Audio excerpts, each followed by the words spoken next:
there with the two planes, and they say they have that fixed. That's good. They say they have it fixed undisputably. In fact, somebody said, they gave me something. I said, you should say it that way. They said, sir, this is now the safest airplane in the air. I said, that's what you should say. That's a very good statement. It's the safest airplane in the air. That's a very good statement. You should use it. I said, by the way, you're changing the name? But whether you do or not, you should use that. But he said that. A Boeing person said to me, it's the safest airplane in the air. That's a great thing. But we know they're going to need help. Now, does that mean they're going to need help and they should keep people that they absolutely don't need? That business is a very cyclical business, like many businesses, frankly. So that determination hasn't made. They have not spoken to us yet. I think they will be. Maybe they won't need help. That'll be great. Look, Boeing made so much money. Who would have thought they could have made all of those planes that are parked all over the place? In many cases, I guess payments not made. But who would have thought they could do that and they're still a solvent company? Okay? I mean, what a tragic thing happened in numerous ways, but also economically. So when they see us, making sure that Boeing is strong again is very, very powerful and very important, and we'll do whatever is necessary to do. Please. Yeah, thank you. You know, he has a great feeling for our country. Obviously, for his country, he loves it. He's a tremendous guy. And slightly more complicated. He's become, I think he's probably right now, he was very high to start. I think he might be 100% popularity right now. I think he's, you know, they talk about approval polls, right? You ever hear that term? I'm sure you never heard that. I hear it all the time.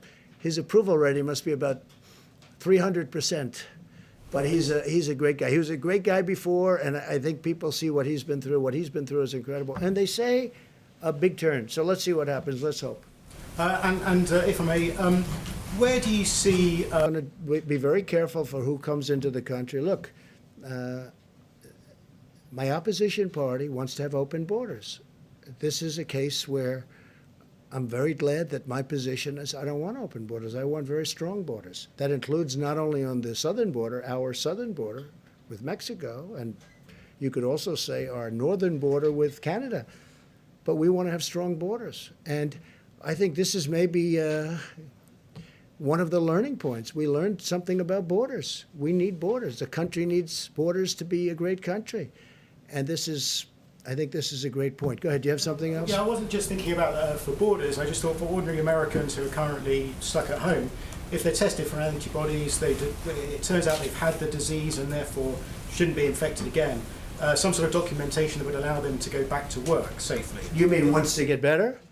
Yeah, or people who might not. Okay, so they have the disease, and they're better, and they have the immunity now. They have, supposedly, according to what I'm hearing, it could be for a long period, could be for a lifetime, it could also be for a year or two, I'm hearing, Tony. So nobody's told me yet if it's for a year, if it's for 2 years, or if it's for a lifetime. Like chicken pox. They say if you have chicken pox, you have immunity.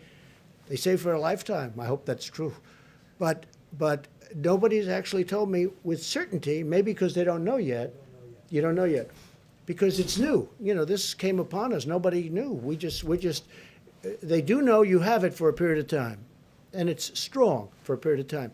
They don't know, and that's hence the antibodies that we're making. I saw somebody who was really sick, and he got better, a young person, relatively young person, 35, and physically fit, you know, and he got better. He made it, barely, but he made it.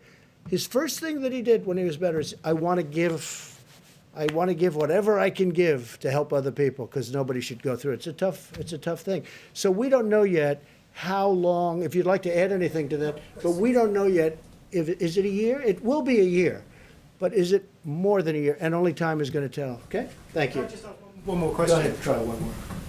Will you have governors, mayors, members of Congress on the Open the Country Council that you talked about? Yeah, I think so. I think we're going to put some governors. I've actually become friends with some of the Democrat governors that I wouldn't have really had the privilege of getting to know. And Governor Murphy of New Jersey is a very liberal guy. I'm not, but we've had a great relationship. John Bell, as you know, I call him John Bell, but John Bell Edwards, people call him John Bell, sort of a cool name. from Louisiana. I have a very good relationship with him. Gavin Newsom, honestly, I think we fight on every. Hey, we're fighting right now. I want automobiles to be made cheaper and safer and stronger, but you save $3,000-4,000 per auto, and environmentally equal, or better maybe. And we're fighting on that. We're fighting a lot of different things. We fight on the border. He wants open borders. I want people to come into our country illegally. But I've gotten very friendly with Gavin Newsom. He's done a very good job here. I think I've gotten very friendly. I mean, he's been, I think, sort of a friend of mine for a long time. Don't get to see him much, but Governor Cuomo of New York, we talk all the time. I told you, I spoke to him literally the last call just before walking in here. I've really developed a lot of good friendships with the governors, and including governors.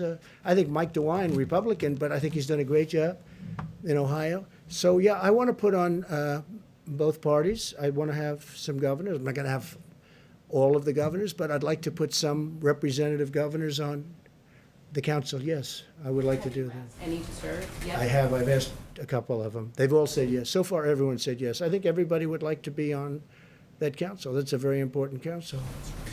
Go ahead in the back. You haven't gone yet? Thank you, Mr. President. Two questions, if I may. Do you have a message? Okay. You have a very nice voice, but it's a little bit low, and you're far back.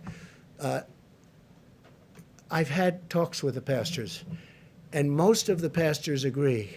And it's a very complex subject, let's face it, for the obvious reasons. I don't have to go into it. Most of the pastors agree that they are better off doing what they're doing, which is distancing. They feel that let's get this over with, and they want to get back to church so badly. I mean, can you imagine we have Easter Sunday, and I'm going to be watching Pastor Robert Jeffress, who's been a great guy. Did I tell you? He's been a great guy, and I'm going to be watching on a laptop. Now, a laptop is not the same as being in his church or being in another church. It's not. No matter what you say, you don't get to say, oh, isn't it wonderful? But I've done this for 3 weeks, and they've had tremendous, I let people know who it is. They've had the biggest audiences they've ever had. They have millions of people now watching, and people are really liking what they're hearing. So I'm going to be with, on Easter, Pastor, I don't even know if he knows it yet, but he will soon. I think he will in about 2 minutes. Pastor Robert Jeffress. And he's a terrific guy, a terrific man. I've gotten to know him very well. He's a man of great compassion. He loves our country. And I'm going to be with him on Easter, meaning I'm going to be with him watching on a laptop. Doesn't sound good, but it's one of those things. It cannot be church. I'm not going to get into it. It cannot be church.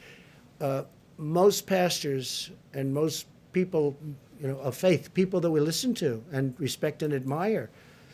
Franklin Graham is a person I have great respect for. Most people will, and who's done an incredible job in New York on Central Park, where they put up Samaritan's Purse. He's done an incredible job. The son of the late, great Billy Graham. His family is incredible. He's incredible. Franklin Graham, the job he's doing he loves to do it.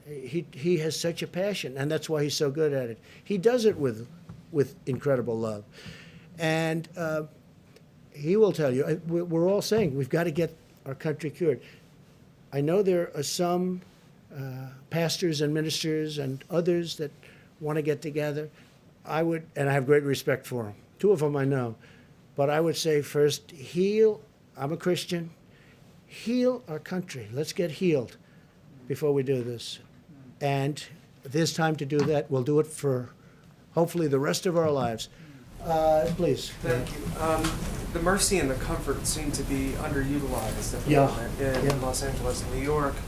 Is there any consideration either to sending the medical units into the cities to help the hospital? Projections were much higher. And I say, Tony backed it up. Deborah made the statement. They said, you're not going to need these many rooms. But we wanted to be prepared. I mean, we had the ship. They did an incredible job. With the Comfort was supposed to be in maintenance for a period of 4 weeks, and they had it done in 3.5, 4 days. And it came up. And so we had it there. If there was a disaster from the standpoint of you needed all of the... Now, I tell you, the Javits Center, Andrew will tell you, we were ready to go. It's incredible the job they did. but they're using less beds. This is a good thing, not a bad thing. They're using less beds. Now, Javits has been pretty busy over the last couple of days, and the death numbers are horrific. But you go back now, and you're finding they're going to start to come down very substantially, just based on the fact that the bed usage, the number of beds are much, much less, much, much less. So the mercy and the comfort were there in case they needed them. Los Angeles, where you have the one, and New York, where you have the other, they just don't. Fortunately, we haven't hit numbers where they would have been used. They're always going to be sort of overflow because they're on the edges. You know, they're not as convenient as certain places. But the people were ready, willing, and able. They were ready to go. They were going to do a great job. But fortunately, we don't need, just like we didn't need as many ventilators. When they were asking in New York for 40,000 ventilators, I had experts, these people, I listened to them. They said, you'll never need that many. And they were right. And New York now has its, and I dealt really well with Mayor de Blasio. We got him a lot of ventilators. We got Andrew a lot of ventilators. But we never felt you needed the numbers that you were talking about, and we were right on that. Now, with all of that being said, we have a lot of ventilators ready to go. We have almost 10,000 in the stockpile. That 10,000 can move rapidly. We can be within 24 hours almost anywhere. And hopefully we're not going to have to be, but it's really, this has been a great military operation. It hasn't all been military because we're dealing with great companies. We have companies that are making masks, and we're all set up on the mask too. I just told you we have an order coming in soon, 500 million masks, 500 million. We have companies, you know the story with GM or 3M, also GM, but 3M is doing a great job. I spoke to the CEO the other day. We settled it out. We had a dispute with them, and it's now all settled. And I think they're trying to show the country something, maybe me, but the country something. So we've done, you know, I think, and not me, I'm not talking about this country, our country, the people that are doing it, Army Corps of Engineers, FEMA, these people sitting right here, people that we have in the back that are watching every word that we're saying, they've done a fantastic job. They really have done a fantastic job. Please. Thank you, Mr. President. Happened in Denver, because in Denver, I've never seen. I said, "What's going on?" We're looking at this graph where everything's looking beautiful and it's coming down, and then you got this one spike. It's. I said, "What happened in Denver?" And many people, very quickly. And by the way, they were on it like so fast you wouldn't believe it. They knew every aspect. They had people going, not only testing. Who did you see? Where were you? How many people did you meet? Were you out to dinner in somebody else's home? Where were you? Where did this number of people come from? They are totally on it. Now, this just happened. I just saw it this morning. I'm looking at everything smooth, going down, topping out. Then you have this one spike in Denver. It's like, where did this come from? So we'll be looking at that, and we don't want cases like that happening. But this is the kind of thing can happen. This is very complex. This is a very brilliant enemy. You know, it's a brilliant enemy. They develop drugs like the antibiotics. You see it. Antibiotics used to solve every problem. Now one of the biggest problems the world has is the germ has gotten so brilliant that the antibiotic can't keep up with it. And they're constantly trying to come up with a new. People go to a hospital and they go for a heart operation. That's no problem, but they end up dying from problems. You know the problems I'm talking about. There's a whole genius to it. We're fighting, not only is it hidden, but it's very smart, okay? It's invisible, and it's hidden, but it's very smart. And you see that in a case like Denver. But I think we're doing well, and they're on Denver like you wouldn't believe. I came in this morning, it was a flurry. I said, "What's going on?" They said, "Denver." I said, "What happened at Denver?" Because Denver was doing pretty well. And they've got that under control. But yeah, that would be a case where you do some very big testing. Peter? Mr. President, we learned that more than 16 million Americans filed for unemployment over the past 3 weeks. It's Good Friday. It's payday. We are seeing troubling. Working really hard. It wasn't their fault what happened. Sometimes they don't do a good job and they lose their job. That's one thing. This is a case where we take the strongest economy in the history of the world, which is what we had. More people working in the United States, Peter, than ever before. Almost, I mean, look at the numbers, 160 million people, almost, just short of 160, excuse me. So we have the greatest economy we've ever had. And by the way, black unemployment, Hispanic unemployment, Asian unemployment, the best numbers we've ever had in virtually every way. And then you get hit like this. And it's traumatic. People that had great jobs, that went out to dinner and they didn't have any problems, they take their family, they were making good salaries, all of a sudden, you know, you use the term cold turkey. It's cold turkey. They go from that to having no money and waiting for their checks, which are being processed very rapidly, but they have to go out and look for money. It's a terrible thing. All I say is we love them.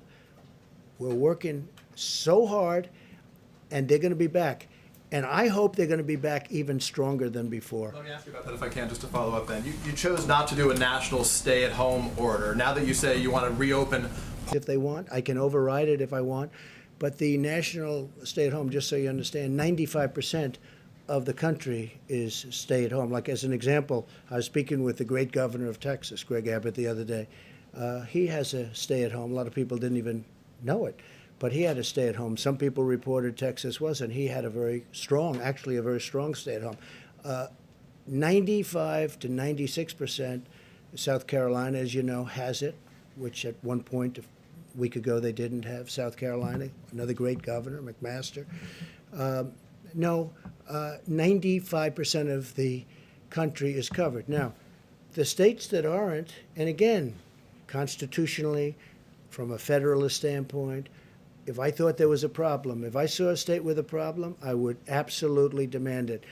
But they're doing great. And the states that aren't are states that have not had a big problem. What authority do you have to reopen right now? The same way that it's up to the states to shut it down, it's up to them to reopen. What authority I do you have great authority if I want to use it. I would rather have the states use it. I would rather, and this is so shocking for me. A lot of people are saying, wow, he's really very reasoned, isn't he? A lot of people are shocked. They think I'd do what, I have absolute authority to use it. But so far, our relationship with governors and the job they're doing, I haven't had to do it. Would I do it if I saw a state that was out of control and they didn't have the stay-at-home policy? I would do it in a heartbeat. Jeff? Mr. President, there's obviously a lot of interest in how you're going to make that decision. What It's a very big decision. What I don't know that I've had a bigger decision than that when you think, right? I would think. I mean, think of that decision. Somebody said it's totally up to the president. I saw this morning. It's totally up, and it is. I don't know that I've had a bigger decision, but I'm going to surround myself with the greatest minds, not only the greatest minds, but the greatest minds in numerous different businesses, including the business of politics and reason. And we're going to make a decision, and hopefully it's going to be the right decision. I will say this. I want to get it open as soon as we can. We have to get our country open, Jeff. You say, sir, what metrics you will use to make that decision? To 35 people. At the end, I've got to make a decision. And I didn't think of it until yesterday. I said, you know, this is a big decision. But I want to be guided. I'm going to be guided by them. I'm going to be guided by our vice president. I'm going to make a decision based on a lot of different opinions. Some will maybe disagree, and some I'd love to see it where they don't disagree. Will there be risks? There's always going to be a risk that something can flare up. There's always going to look at what's happening where countries are trying to get open and there's a flare-up and they'll go. But I'd like the flare-up to be very localized so that we can control it from a local standpoint without having to close. There's always a risk. This is genius that we're fighting. You know, we're fighting this hidden enemy, which is genius, okay? It's genius. The way it's attacked so many countries at so many different angles. And I mean, you take a look at what's going on. And the greatest doctors in the world, I think they're close, by the way, but they haven't figured it out yet. Look what it's done to some people. I mean, some people it's grabbed, and it's a horrible way to go. You want to know the truth? It's a horrible. And then other people it hardly has an impact on. We talked about it. It's sniffles. It's less. They don't even know they had anything. And some people. I looked at New York this morning, and I look at what's happening and the amount of people that are dying, and dying, violently dying. It's It's a very tough adversary, but we're going to win, and we're going to win it. We're going to win it very decisively. I'm going to have to make a decision, and I only hope to God that it's the right decision. But I would say, without question, it's the biggest decision I've ever had to make. Quick follow-up for the doctor, if I may, for Dr. Fauci and Dr. Birx. The models, as I understand them, are based on social distancing continuing through May. Good.